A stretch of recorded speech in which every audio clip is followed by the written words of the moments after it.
بسم اللہ الرحمن الرحیم انا اعطیناک الکوثر فصلی لربک وانحر ان شانئک هو الابتر اللہم صلی علی محمد عبدک ورسولک وصلی علی المؤمنین والمؤمنات والمسلمین والمسلمات۔ الحمدللہ ہمارے مختلف جو یوٹیوب کے اندر پروگرامات چل رہے ہیں،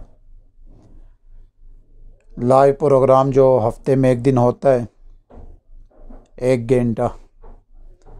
الحمدللہ اس کے اوپر بھی دن بدن اللہ تعالی ہمیں ترقی عطا فرما رہے ہیں۔ تو کل لائیو پروگرام کے اندر بھی کچھ چیزیں میں نے عرض کی تھیں، اور اس کے بعد بھی کچھ حضرات کا اصرار تھا کہ انتہائی مشکل وقت دن بدن یعنی انسانوں کے اوپر آ رہا ہے، معاشی طور پہ معاشی جو بدحالی ہے اور ہر طرف ایک مہنگائی کا طوفان ہے۔ تو ایسے موقعوں کے اوپر ہمیں کیا اس اسباب اختیار کرنے چاہیے کہ انسان کی صحت پوشی بھی برقرار رہے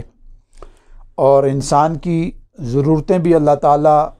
اپنے ہی فضل سے پوری کر دیں، اور کسی سے سوال کرنے کی، ہاتھ پھیلانے کی اور کسی کے آگے اپنی راز و نیاز کرنے کی ضرورت پیش نہ آئے۔ دیکھیں، میں نے کل بھی ایک بات لائیو پروگرام کے اندر ایک بات کہی تھی کہ ہمیں پہلے سے بھی، اور اب تو بہت زیادہ، کہ اپنے رب کے ساتھ بہت زیادہ رجوع کرنا چاہیے، بہت زیادہ رجوع کرنا چاہیے۔ اور ہر انسان کو چاہیے کہ وہ اپنی کوئی نہ کوئی ذریعہ، تسبیح کے ذریعے سے، مصلے کے ذریعے سے، نوافل کے ذریعے سے، اسماء حسنہ کے ذریعے سے، قرآن مجید کی آیات کے ذریعے سے اتنی دوستی اللہ تعالیٰ سے ضرور لگا لے کہ کسی مشکل، کسی دکھ، کسی غم اور کسی آزمائش میں اگر پھنس جائے تو فوراً اللہ تعالیٰ کی طرف جب رجوع کرے تو اللہ تعالیٰ اس کو رستہ دے دیں نکلنے کے لیے۔ یہ تو ہمارا ایمان ہے کہ نکالیں گے تو اللہ تعالیٰ ہی، کسی حاکم کی یا کسی پارٹی کی یا کسی بندے کے بس میں نہیں ہے ہمارے حالات سیدھے کر دے۔ یہ اللہ کا امر ہوگا، اور اللہ تعالیٰ کا جب فضل شامل حال ہوگا ہمارے ساتھ تو اس وقت ہم دن بدن ترقی کی طرف گامزن ہوں گے اور ہماری ضرورتیں پوری ہونا شروع ہو جائیں۔ اور میں تو اکثر ایک بات کہا کرتا ہوں کہ ہماری کامیابی اور ناکامی ہمارے ملک سے نہیں جڑی ہوئی، اور ہماری کامیابی اور ناکامی اور ہماری ضرورتیں کسی مخصوص گروہ یا جماعت یا حکمرانوں کے ساتھ نہیں ہیں کہ یہ فلانے آئیں گے، فلاں چلا گیا ہے، فلاں آئے گا، یا یہ چلے جائیں یا فلاں آ جائے تو ہمارا نظام سیدھا ہوگا۔ یہ سب ممکن ہی نہیں، بلکہ ہمارا ایمان ہے، میرا تو ایمان ہے کہ سب کچھ ٹھیک کرنے والے اور انسان کی روز مرہ کی زندگی میں عافیت ڈالنے والے صرف رب تعالیٰ کی ذات ہے۔ اور ہمارا 20 سال 22 سال کا تجربہ بھی ہے کہ اس 20-22 سال کی جد و جہد کرنے کے بعد ایک چیز کے اوپر کامل یقین ہو گیا ہے کہ انسان جتنی بھی کوشش کرے، وہ کوشش ذریعے کے طور پہ تو ٹھیک ہے لیکن کوشش کے اوپر کامیابی نہیں ہے۔ کامیابی عزت ہونا، اس کی ضرورتیں پوری ہو جانا، اس کے مسائل کا حل ہو جانا اور اس دلدل سے نکل جانا صرف اور صرف رب تعالیٰ کا جب فضل ہوتا ہے۔ اور فضل تب آتا ہے جب انسان مسلسل اپنے رب کے ساتھ رابطے میں رہتا ہے، رابطہ ٹوٹا پھوٹا بھی ہو لیکن ہو مسلسل، بس اس بندے کے اوپر اللہ کا فضل متوجہ ہو جاتا ہے اور انسان پریشانیوں سے نکل جاتا ہے۔ تو اسی حوالے سے میرے ذہن میں ایک بات آ رہی تھی کہ ایک صدیوں سے ایک مجرب عمل چل رہا ہے، بزرگوں کا عمل ہے، اور الحمدللہ میرا ذاتی بھی اس عمل کے اوپر کم سے کم 12-15 سال سے تجربہ رہا ہے، ابھی بھی میں کرتا ہوں۔ تو ذہنی طور پہ بھی اور دلی خواہش بھی ہوتی ہے کہ جس چیز سے ذاتی طور پہ فائدہ اٹھاؤں وہی چیز مخلوق کو بھی بتا دوں،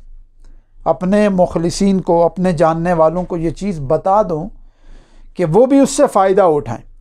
اصل میں ہمارا رواج اب نہیں رہا کہ ہم تسبیح اٹھائیں، ہمارا رواج اب نہیں رہا کہ ہم لمبی لمبی دعائیں مانگیں، تلاوت کریں رجوع کی طرف۔ ہماری امیدیں غلط ہونا شروع ہو گئی، ہم نے غلط جگہ پہ اپنی امیدیں لگانا شروع کر دی، غلط بندوں کے اوپر، غلط پارٹیوں کے اوپر۔ یعنی ہم نے ایک ذہن بنا لی ہے کہ فلانا آدمی آئے گا وہ اس ملک کا نظام ٹھیک کرے گا، فلانے لوگ آئیں گے وہ اس ملک کا نظام ٹھیک کریں گے۔ یہ سوچ ہی غلط ہے بھائی۔ ملک کو جو بھی اس کو اپنے سائڈ پہ اپنے طرف پہ چلنے دو، مجھے اپنا سوچنا چاہیے کہ میں جس ملک کا مالک ہوں، یعنی جس گھر کا، جس بدن کا، جس کنبے قبیلے کا جو مجھے اللہ نے کفیل بنا دیا ہے اور میرے اوپر ذمہ داری ڈال دی ہے، میں وہ ذمہ داری کس طرح پوری کروں گا۔ اس کا تو بہترین علاج اور بہترین طریقہ یہی ہے کہ انسان کو اپنے رب کے ساتھ جوڑے، مہنگائی تھوڑی ہو یا زیادہ ہو، چیز مہنگی ہو یا سستی ہو، انسان کی ضرورت چاہے اللہ لاکھوں میں پوری کرے یا چند ٹکوں میں پوری کر دے، یہ پوری رب نے کرنی ہوتی۔ بس فرق اتنا ہے، میں اکثر بات کہا کرتا ہوں کہ رزق تو غریب کو بھی، امیر کو بھی،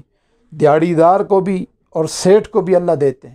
بس فرق اتنا ہے کہ کسی کو بیٹھ کے عافیت سے رزق آ رہا ہوتا ہے اور کوئی بیچارہ تپتی دھوپ کے اندر ہے، یعنی پسینے کے اندر، اور یعنی پورا دن اپنے روڈ کے اوپر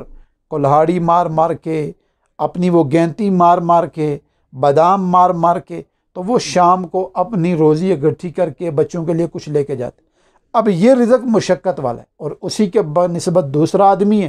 جو بیٹھے بیٹھائے اپنی روزی شام کو وصول کر لیتا ہے، ٹھاٹھ سے آتا ہے اور روزی لیتا ہے اور پھر چلا جاتا ہے۔ اب ان دونوں کی تقسیم رب کے پاس تھی، لیکن ہمیں چاہیے کہ ہم اللہ تعالیٰ سے عافیت والا روزی، عافیت والا نظام مانگے، اور وہ نظام مانگنے سے ملتا ہے۔ کبھی بھی بندہ یہ کہے کہ میری علم سے، میرے سوچ سے، میرے ہنر سے، میری کوشش سے مجھے ملے گا، نہیں، کوشش ضرور کرے، یہ سبب کا دائرہ ضرور اختیار کرے، اس سے ہم منع نہیں کرتے، لیکن سبب کے ساتھ مسبب تک پہنچنے کا جو سبب ہے، وظیفہ، ذکر، تسبیح، دعائیں، نوافل، ان کا اہتمام جتنا کرے گا اتنا ہی اللہ تعالیٰ اس کا رزق آسان کرتے جائیں گے، دن بدن عافیت والا رزق اس کی طرف متوجہ کر دیں گے۔ تو اس کے لیے آگے کیونکہ رمضان المبارک کی آمد ہے، اب شعبان جو ہے نا وہ شروع ہونے والا ہے، شعبان کے بعد پھر رمضان المبارک ہے، تو آج میرا جی کر رہا ہے کہ میں آپ حضرات کو رمضان المبارک میں ایک عمل کیا جاتا ہے زندگی بھر کی عافیت والا رزق حاصل کرنے کے لیے، تو اس عمل کی آج سے ہی ترتیب بنا لیں۔ اور یہ عمل جس نے بھی کی ہے، مردوں نے کیا، عورتوں نے کیا، جس شخص نے بھی یہ کیا، اللہ تعالیٰ نے اس کو ہمیشہ کے لیے پھر عافیت والا اور پرسکون اور بغیر مشقت والا رزق عطا کرتے ہیں۔ وہ عمل یہ ہے کہ آپ ایک کپڑے کی تھیلی بنا لیں، کپڑے کی تھیلی بنا لیں۔ الحمدللہ اس فقیر نے تقریباً 12-15 سالوں سے یہ بنائی ہوئی ہے، الحمدللہ اپنے پاس رکھی ہوئی ہے۔ یہ تھیلی آپ بنا لیں، خود بنا سکتے ہیں، کوئی مسئلہ نہیں ہے، کوئی ایک چھوٹا سا کپڑا لے لیں اور گھر میں بنوا لیں، کسی درزی سے بنوا لیں۔ اس تھیلی کو بنوانے کے بعد اپنی جمع پونجی، ایک ہوتا ہے بڑا پیسہ، مثلا بڑا کاروباری لوگ ہیں تو وہ 2 تھیلیاں بنا لیں، وہ اپنا پیسہ اس میں ڈالیں، گھر میں رکھ دیں، وہاں سے خرچ کریں۔ اور دوسرا چھوٹی تھیلی بنا لیں، روز مرہ کے پیسے اس میں ڈال کے خرچ کیا کریں، لیکن صرف اس میں ڈال کے خرچ نہیں کرنے، بلکہ اس کے اوپر ایک وظیفہ ہے، ایک عمل ہے، وہ آپ نے کرنا ہے۔ یعنی اس کی ایک ترتیب میں سمجھا دیتا ہوں۔ یہ عمل بیسک رمضان المبارک کا جیسے ہی چاند آتا ہے تو اس سے شروع ہو جاتا ہے۔ اس عمل کا طریقہ یہ ہے کہ روزانہ سورہ کوثر، یعنی جیسے ہی رمضان المبارک کا آپ چاند دیکھیں گے تو چاند دیکھتے ہی آپ نے، یعنی چاند والی رات جسے کہا جاتا ہے، اس رات کو آپ نے 313 دفعہ سورہ کوثر پڑھ کے اس تھیلی کے اوپر پھونک مار لینی۔ اب اس کے بعد آپ نے روزانہ 129 دفعہ صبح، 129 دفعہ شام کو سورہ کوثر پڑھ کے اس پہ پھونک مار دیا کریں۔ پھر 11 رمضان کو 313 دفعہ سورہ کوثر پڑھ لیں، پھر 21 رمضان المبارک کو، یعنی 20 ختم ہو تو 21 شروع ہو، اس رات کو بھی 313،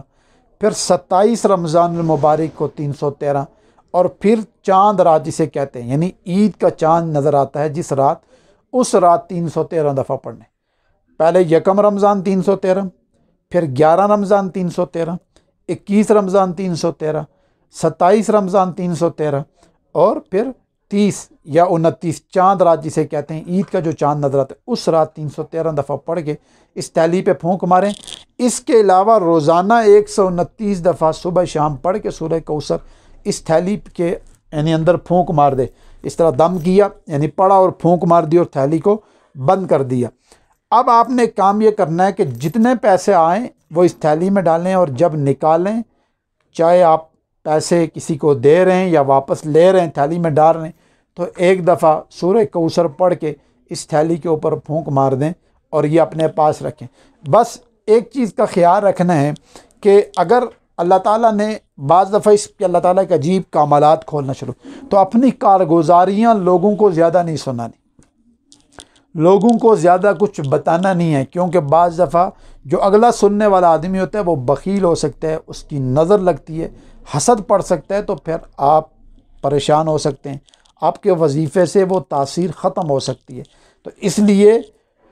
یہ چیز چھپانے کی ہوتی ہے۔ ہمیشہ جو اللہ کی عطا ہوتی ہے اس کو چھپایا جاتا ہے، اس کو دکھایا نہیں جاتا، ٹھیک ہے۔ ابھی جو میں آپ کو بتا رہا ہوں اس وجہ سے کہ ہم نے ان چیزوں سے فوائد اٹھائے، بہت ساری چیزیں، بہت سارے مشاہدات ہیں، وہ مشاہدات تو نہیں بتاتا، لیکن اتنا کہتا ہوں کہ اللہ تعالیٰ نے اس صورت کے اندر عجیب عافیت کا رزق رکھا ہے اور عجیب تاثیر رکھی ہوئی ہے۔ یعنی اللہ تعالیٰ ایسا نظام چلاتے ہیں کہ انسان معاشی طور پہ اللہ تعالیٰ اس کو پریشان نہیں کرتے، اس کو دکھیاری نہیں کرتے، اس کو کسی کے آگے سوال کرنے کی یعنی یا توفیق نہیں دیتے، بلکہ اس کا ہاتھ اوپر والا ہو جاتا ہے، نیچے والا ہاتھ نہیں رہتا، اس کے ہاتھ سے اور دنیا مستفیض ہو رہی ہوتی ہے، وہ خود مانگنے والوں کی لسٹ میں نہیں آتا۔ تو اس عمل کو آپ رمضان المبارک میں کریں، اور رمضان المبارک کے بعد پھر مسلسل اس کو روزانہ 129 دفعہ ساری زندگی صبح شام پڑھ کے اس تھیلی پہ دم کرتے رہیں اور آپ اس کو استعمال کریں۔ یہ سورہ کوثر کا لاجواب عمل ہے، بہترین رزق کا اور بہترین اللہ تعالیٰ سے حاصل کرنے کی نعمتیں حاصل کرنے کا بہترین خزانہ ہے۔ بس انسان جتنا اس کو یقین اور اعتماد سے کرتا ہے، انسان جتنے بھی مشکل حالات ہوں، جتنی بھی لوگوں کے اوپر تنگ دستی ہو، اس بندے کو اللہ تعالیٰ خوشحال رکھتے ہیں اور اپنا ہاتھ فضل والا، مہربانی والا، کرم والا، عافیت والا، خیر والا اس بندے اور اس بندے کے گھر میں اور اس کی نسلوں کے اوپر متوجہ کرنا شروع کر دیتے۔ تو میری آپ حضرات سے درخواست ہے کہ آپ اس عمل کو یقین کے ساتھ شروع کر دیں۔ انشاءاللہ العزیز آپ تھوڑے ہی عرصے میں محسوس کریں گے، تھوڑے ہی عرصے میں آپ محسوس کریں گے کہ اللہ تعالیٰ آپ کو نواز رہے ہیں اور اپنے خزانہ غیب سے آپ کی مدد کر رہے ہیں۔ اللہ تعالیٰ مجھے اور آپ بھی کو بھی عمل کی توفیق عطا فرمائے۔ السلام علیکم ورحمۃ اللہ وبرکاتہ۔